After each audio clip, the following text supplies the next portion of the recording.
그러면 오늘 말씀을 전하도록 하겠습니다. 오늘 말씀의 본문은 로마서 8장 3절에서 4절입니다.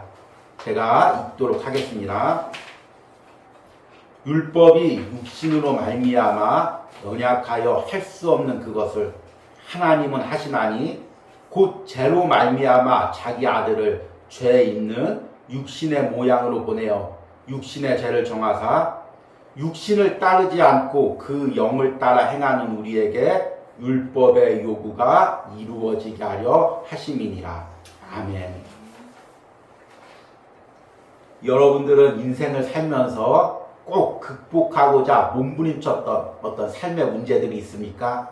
어떤 사람은 또 이제 가난한 집에서 태어나서 일평생 이 가난을 벗기 위해서 몸부림친 사람도 있을 것이고, 또 어떤 사람은 육신의 연약함이 있어서 그 육신의 연약함을 또 이기기 위해서 몸부림친 사람도 있을 것입니다. 또 타고나기를 마음이 연약해서 열등감이나 또 자존심의 상처를 받으면서 이것을 극복하기 위해서 또 몸부림치며 사는 사람들이 있습니다. 이렇게 사람마다 자신이 극복하고 싶어하는 연약함이 한두 가지씩은 꼭 있습니다. 저 역시 이제 살아온 세월을 돌이켜보니까 이런 연약함들이 있었고 이것을 극복하기에 참 많은 몸부림을 친 것 같습니다. 당했고, 그리고 이 연약함을 극복하고 다른 사람들과 같아지고자 때로는 노력하고 몸부림을 치기도 했었습니다. 그런데 그때 저를 위로하고 힘을 준 것이 바로 이 로마서 말씀입니다. 또 특별히 신대원에 입학하면서 매일같이 이제 로이드 존스 목사님의 로마서 강의 글로 큐티를 대신하면서 읽어가면서 그 로이드 존스 목사님이 말하는 연약함을 깨달았습니다. 연약함이란 어떤 사람의 특별한 특징이 아닙니다. 죄로 인해서 타락한 모든 인간은 다 연약함을 가지고 있습니다. 어떤 사람은 육신의 연약함으로, 어떤 사람은 마음의 연약함으로, 내가 연약함이 없다고 부러워했던 그 옆에 사람들도 사실은 그런 외고집과 또 소통하지 못하는 그런 모습들이 또 연약함으로 가지고 있는 것입니다. 그리고 그 모든 사람들은 자신만의 연약함으로 고통을 당하고 있는 것입니다. 그리고 신앙 안에서 이 연약함이 가장 고통을 주는 이유는 뭐냐면 하나님께 나가는 길을 방해한다는 것입니다. 여러분, 돌아온 신앙의 여정을 한번 돌이켜 보십시오. 내가 왜 주저했습니까? 내가 왜 넘어졌습니까? 내가 신앙의 과정 가운데 왜 아파했습니까? 때론 왜 시험에 들었습니까? 돌이켜보면 외부 환경 때문에도 있었지만 나의 연약함 때문입니다. 내가 마음이 연약하니까 작은 말 한마디에도 상처를 입고, 내 육신이 연약하니까 예배드리다가 육신적으로 지치고 시험에 들고, 내가 또 물질에 연약함이 있으니까 물질에 시험이 들고, 이런 나의 연약함 때문에 결국에 하나님 앞에 나가는데 장애를 받는 것입니다. 사실 연약함을 가진 인간은 그 근본적으로 하나님 앞에 온전히 나갈 수가 없습니다. 그런데 놀라운 은혜가 있는데, 우리가 계속 로마서 묵상에서 깨닫는 것처럼 그리스도 예수 안에서는 우리의 연약함이 극복되는 것입니다. 더 정확히 이야기하면 그 연약함이 극복되는 것이 아니라 연약함이 상처나 시험의 통로가 되는 것이 아니라 예수 그리스도와 만나고 은혜를 받는 통로가 되는 것입니다. 오늘 우리가 로마서 말씀을 들으면서 우리의 연약함을 하나님께서 어떻게 감당케 하셨으면서 예수 그리스도를 통해서 어떻게 감당케 하셨는지, 그리고 그 연약함을 통해서 우리가 어떤 은혜를 누릴 수 있는지를 깨달으시길 바랍니다. 그래서 오늘 말씀의 제목이 나의 연약함에도입니다. 사실은 이제 말씀의 제목의 뒤에 더 큰 이제 내용들이 있죠. 나의 연약함에도 하나님이 베푸시는 은혜, 나의 연약함에도 예수 그리스도가 베푸시는 은혜, 나의 연약함에도 성령이 주시는 은혜, 그것이 무엇인지를 오늘 말씀으로 깨달으시길 바랍니다. 오늘은 본문으로 로마서 8장 3절에서 4절 말씀을 읽었습니다. 그러니까 사실은 이 3절과 4절 말씀도 1절 말씀의 해석에 해당되는 것입니다. 1절 말씀에 그러므로 이제 그리스도 예수 안에 있는 자에게는 결코 정죄함이 없느니라. 이 말씀, 우리가 그리스도 예수 안에 있으면 어떤 은혜를 받는지, 그리고 그 은혜의 핵심이 더 이상 정죄함이 없다는 것입니다. 죽은 후에 심판도 없고 살아가면서 그 죄의 영향으로부터 우리가 그리스도 예수 안에서 자유함을 누린다는 것입니다. 그리고 그것이 어떻게 자유함을 누리고 있는지를 이야기하는 것이 3절과 4절 내용입니다. 그 중에서 특별히 3절과 4절에서 핵심을 두고 있는 단어는 바로 연약함입니다. 우리의 연약함에도 불구하고 하나님께서 우리를 어떻게 하나님의 자녀로 구원의 과정으로 거룩한 열매를 맺는 과정으로 인도하는지를 이야기하는 것이 3절과 4절 말씀입니다. 저는 이 3절과 4절 말씀을 깊게 묵상하면서 이 내용이 사실은 이 로마서 전체 아니면 성경 전체에 하나님이 베푸신 성부 하나님, 성자 하나님, 성령 하나님이 베푸신 구원의 과정을 너무나 잘 압축하고 있다는 걸 깨달았습니다. 오늘 말씀해 보니까 하나님의 구원의 과정을 4단계로 이야기합니다. 첫 번째 단계는 하나님께서 우리의 연약함 속에서도 구원을 베푸셨다는 것을 선포하는 단계입니다. 3절 초반부에 보니까 율법이 육신으로 말미암아 연약하여 할 수 없는 그것을 하나님은 하시나니. 여러분, 율법이 하는 일은 무엇입니까? 율법은 주로 구약 성경에 많이 나와 있죠. 구약 성경에서 우리에게 제시하는 것이 무엇입니까? 하나님께 나가는 길입니다. 우리 구약 성경 내용을 다 읽어보십시오. 어떻게 하면 죄인인 인간이 하나님 앞에 나갈 수 있는지 그 길을 제시하는 것이 구약의 말씀들입니다.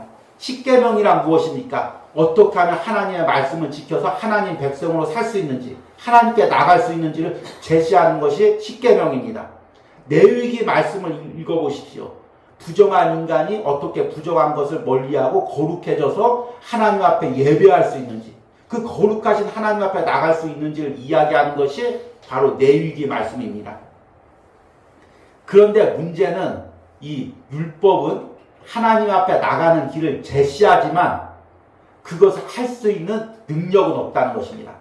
그럼 구약은 이제 우리가 안 읽어도 되느냐? 그것이 아니라 우리가 신약을 읽으면서 성령의 은혜로 구원을 받고 그리스도 안에서, 예수 안에서, 성령 안에서 살아가면서 다시 구약을 보았을 때 그동안 내 행위나 노력으로 지킬 수 없었던 그것을 그리스도 예수 안에서, 성령 안에서 어떻게 지켜지는지를 깨닫는 것이 구약 말씀입니다. 그러니까 구약과 신약은 함께 읽어야 되고 함께 조화를 이루는 거죠. 율법도 마찬가지입니다. 율법 자체가 나쁜 것이 아니라 율법이 능력이 없는 이유는 우리의 육신의 연약함 때문입니다. 오늘 말씀을 자세히 읽어보십시오. 율법이 나쁘다고 이야기를 하지 않습니다. 율법이 육신으로 말미암아 연약하여 할 수 없는 그것을. 율법은 항상 일할 때 우리 육신으로 일합니다.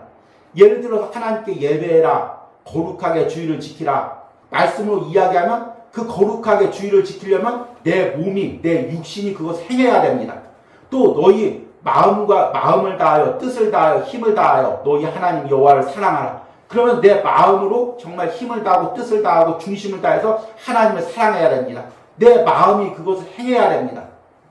문제는 오늘 말씀처럼 육신으로 말미암아 연약하여 할 수 없는 그것을, 육신이 연약해서 그것을 할 수가 없다는 것입니다. 이 연약함이란 이제 헬라어의 아스데니아라는 단어입니다. 이 아스데니아는 어떤 개인의 어떤 특별한 개별적인 연약함이 아니라 온 인류가 인간이라면 근본적으로 가지고 있는 연약함을 이야기합니다. 그리고 성경에서 이 아스데니아라는 단어가 쓰일 때는 아담과 하와의 타락 이후에 인간이 가지고 있는 근본적인 연약함을 이야기합니다. 그러니까 연약함이란 죄가 아닙니다. 그런데 죄의 결과가 연약함입니다. 하나님께서 아담과 하와를 창조했을 때 참 건강한 몸으로 창조를 했겠죠. 저는 항상 창세기를 읽을 때마다 이런 생각을 해봅니다. 아담과 하와가 감기가 걸렸을까? 둘이 작은 말로 싸우다가 또 서로 상처 입어서 서로 부부싸움을 했을까? 이런 생각을 해봅니다. 아마 하나님께서 그 육신도 건강하게, 마음도 건강하게 창조하셨을 것입니다. 그런데 죄가 들어오면서 하나님께서 아담에게는 평생 땀 흘리고 결국에는 늙고 죽는 병을 주셨습니다. 여자에게는 평생 그 남편을 사모하고 그 마음을 주셨습니다.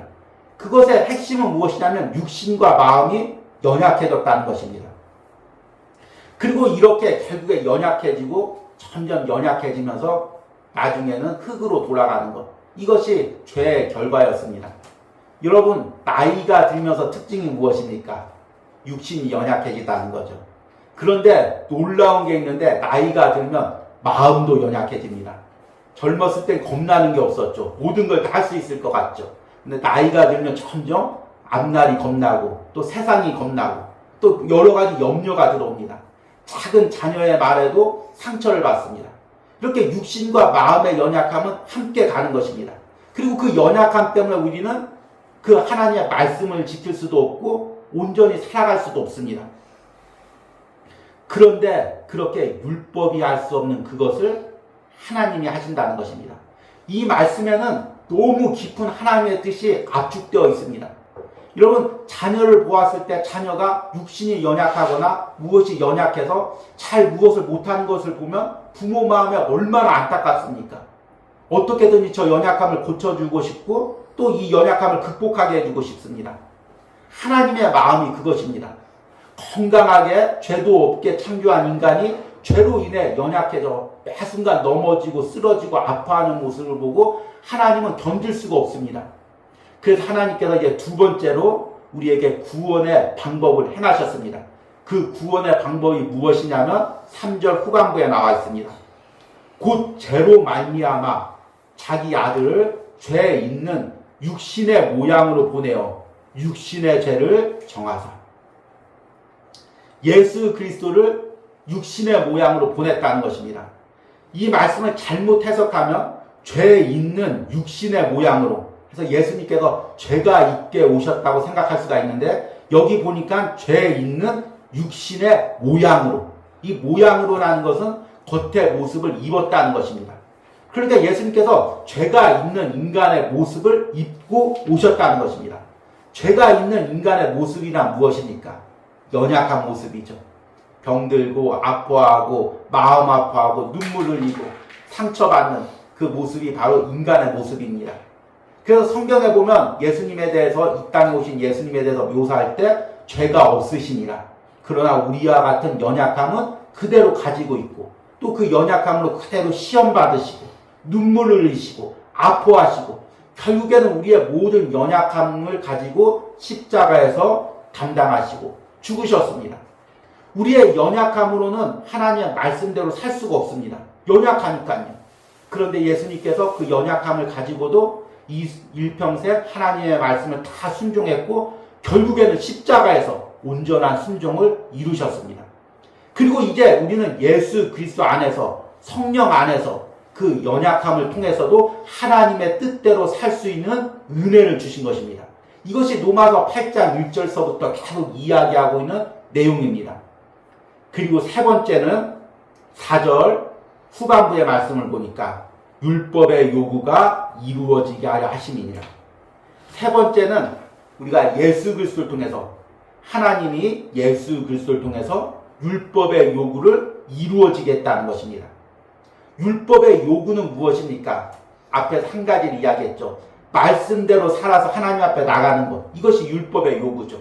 그런데 율법의 요구는 그것에 그치지가 않습니다. 말씀대로 살 때 하나님께서 축복을 주십니다. 말씀대로 살지 않으면 그 대가가 있습니다. 여러분, 구약 성경을 한번 자세히 읽어보십시오. 우리는 이제 흔히 구약의 축복의 말씀만 주로 읽기 때문에 구약의 내용을 단절만 읽지만 사실은 구약에는 저주의 말씀이 축복의 말씀 이상으로 많이 나와 있습니다. 우리가 잘 아는 신명기 28장을 한번 읽어보십시오. 하나님의 말씀대로 살면 축복을 주신다고 약속하고 말씀대로 살지 않을 때 어떤 저주가 있을지를 계속해서 더 길게 이야기합니다. 그러니까 율법이란 무엇이냐면 말씀대로 사는 길을 제시하고 그 말씀대로 살면 축복, 그 말씀대로 살면 저주, 이것을 이야기하는 것이 율법입니다. 그러니까 율법은 말씀대로 살지 않을 때 그 심판을 요구합니다. 그것이 하나님의 공의죠. 그런데 말씀대로 살 수 있는 인간이 누가 있습니까? 구약 성경을 한번 읽어보십시오. 그 위대한 모세도 자기 마음의 연약함을 이기지 못해서 그 돌을 2번 쳐서 물을 내느라 하나님 앞에 벌을 받아서 가나안 땅에 들어가지 못했습니다. 우리는 이 말씀을 듣고 오해를 하죠. 아니 어떻게 하나님께서 모세가 그 평생 고생했는데 그거 한 번 어겼다고 가나안 땅에 못 들어가게 가? 그런데 율법에 의하면 그게 맞습니다. 율법은 한 가지 실수라도 하면 철저하게 그 죄의 대가를 묻습니다. 이것이 율법의 요구입니다. 우리 역시 다 그 율법의 요구의 의무를 다 감당하고 있습니다. 율법과 결혼해서 율법의 종이 되어서 율법이 지금 우리에게 시키는 것이 있습니다. 너 죄를 지었지, 하나님 말씀대로 살지 않았지, 그 대가를 받아야지. 계속해서 그 대가를 요구합니다. 빚장이가 빚을 달라고 하듯이 그 대가를 요구합니다. 그런데 예수 그리스도가 십자가에서 그 율법의 요구를 다 만족시켰습니다. 십자가에서 온전히 죽으심으로써 더 이상 이제 그 우리가 당해야 될 율법의 요구, 죄의 심판을 다 감당하셨습니다. 그러니까 예수 그리스도가 육신으로 오심으로 율법의 요구가 이루어지겠습니다. 그래서 우리가 지금 이렇게 하나님 앞에서 예배할 수가 있는 것입니다. 그런데 이제 마지막 단계에 더 놀라운 은혜가 있습니다. 4절 초반부에 보니까 육신을 따르지 않고 그 영을 따라 행하는 우리에게. 단순히 예수 그리스도가 십자가에서 율법의 요구를 이루어지게만 한 것이 아니라 이제는 더 이상 우리가 육신을 따르지 않고 육신의 연약함에 넘어지지 않고 육신 안에 있는 죄에 끌려다니지 않고 그 영을 따라, 여기서 영이나 헬라어로 퓨뉴마라는 단어입니다. 성령이라는 단어죠. 성령을 따라 살면서 성령의 뜻대로 행할 수 있는 그 은혜를 주신 것입니다. 결국에 하나님께서 베푸시는 구원의 모든 단계 최종점은 우리 4절 초반부에 있습니다. 우리가 이 땅을 살고 구원받고 끝나는 것이 아니라 이 땅을 살아가면서도 더 이상 육신에 끌려다니지 않고 연약함에 눌려 살지 않고 성령을 따라 살면서 그 연약함을 이기고 날마다 예수 그리스도의 은혜를 누리고 사는 것입니다. 이것이 하나님이 주신 구원의 목적이고 또 구원의 과정입니다. 그리고 여러분들이 지금 예수 그리스도 안에서 성령 안에서 그 은혜를 누리고 있는 것입니다. 이제 말씀을 맺으면서 여러분 이 세상을 살면서 가장 절망할 때가 언제입니까? 또 신앙생활 이어가면서 가장 낙심될 때가 언제입니까? 나의 연약함을 발견했을 때죠. 저 역시 마찬가지입니다. 목회를 하면서 참 내가 하나님이 주신 능력을 할 수 있다. 말씀의 능력을 할 수 있다. 기도의 능력을 할 수 있다. 나가다가도 내 육신의 연약함 때문에 주저앉을 때, 마음의 연약함 때문에 주저앉을 때 절망하게 됩니다. 내가 이거밖에 안 됐나? 이 정도밖에 하질 못하나? 절망하게 되죠. 그런데 그 절망보다 더 무서운 절망이 있습니다. 그것은 무엇이냐면 내 안에 그 연약함을 나눌 사람이 없다는 것입니다. 아무리 내 육신의 연약함을 이야기해도 사람들이 그걸 이해를 하지 못하죠. 아무리 내 마음의 연약함을 이야기해도 사람들이 그것을 공감할 수가 없습니다. 왜냐하면 어찌 보면 당연한 것입니다. 왜냐하면 그 사람은 내가 아니기 때문에 내 육신의 아픔을 똑같이 당할 수가 없습니다. 내 마음의 연약함을 똑같이 당할 수가 없습니다. 그래서 내가 아무리 육신이 아프다고 해도 그 사람은 이해를 하지 못합니다. 내 마음이 아무리 아프다고 해도 그 사람은 이해하지 못하는 거죠. 이것이 사실 우리를 커다란 절망에 빠지게 합니다. 구역 예배 때 아니면 소그룹 모임 때 이야기하면서 나 이렇게 집안에서 힘들었어. 그러면 옆에 성도가 아니면 구역장이나 소그룹장이 기도하면 돼. 왜 기도 안 해봤지? 이렇게 이야기를 하는 것입니다. 그런데 오늘 로마서 8장 3절과 4절 말씀으로 깨닫는 것은 무엇이냐면 하나님께서 우리의 연약함을 함께 아파하셨다는 것입니다. 얼마나 아파하셨는지 그 독생자 예수 그리스도까지 이 땅에 보내주셔서 그 연약함을 감당하게 하셨다는 것입니다. 그냥 감당한 것이 아니라 십자가에서 모든 것을 내어주면서 죽음에 이르기까지 그 연약함을 감당하셨다는 것입니다. 그리고 예수님께서는 육신의 몸으로 오셔서 우리의 연약함을 다 감당하시고 아신다는 것입니다. 아시는 것만도 큰 위로가 되죠. 내 연약함을 누군가가 온전히 이야기할 수 있다는 것만 얼마나 큰 은혜가 됩니까? 그런데 우리 예수님은 아시는 것을 또 뛰어넘습니다. 그것을 감당할 수 있는 능력을 주십니다. 히브리서 4장 14절에서 16절 말씀에 이렇게 나와 있습니다.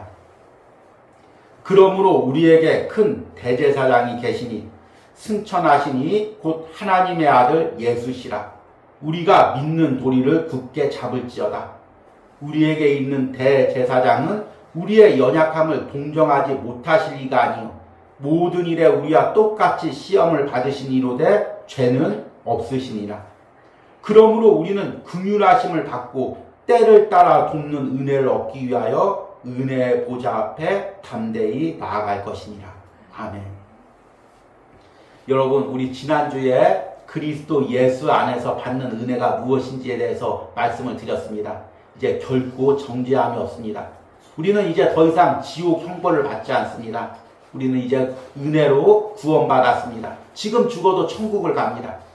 그런데 그리스도 예수 안에 있는 또 다른 놀라운 은혜가 있습니다. 그것은 우리가 예수님께서 날마다 이 과정에서 나와 동행하시고 매 순간 나의 연약함을 들으시고 또 그 연약함을 극복할 수 있는 힘을 주신다는 것입니다.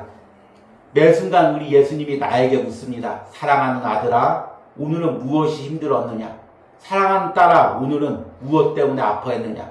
지금 너를 괴롭히는 연약함이 무엇이냐? 그것을 가지고 내 앞에 나와라. 내 안에서 그 연약함이 은혜가 될 것이다. 이렇게 말씀하고 있는 것입니다. 여러분들이 로마서 묵상을 통해 그리스도 예수 안에서 나와 함께 하시는 그 예수님을 만나시는 은혜가 있길 바랍니다.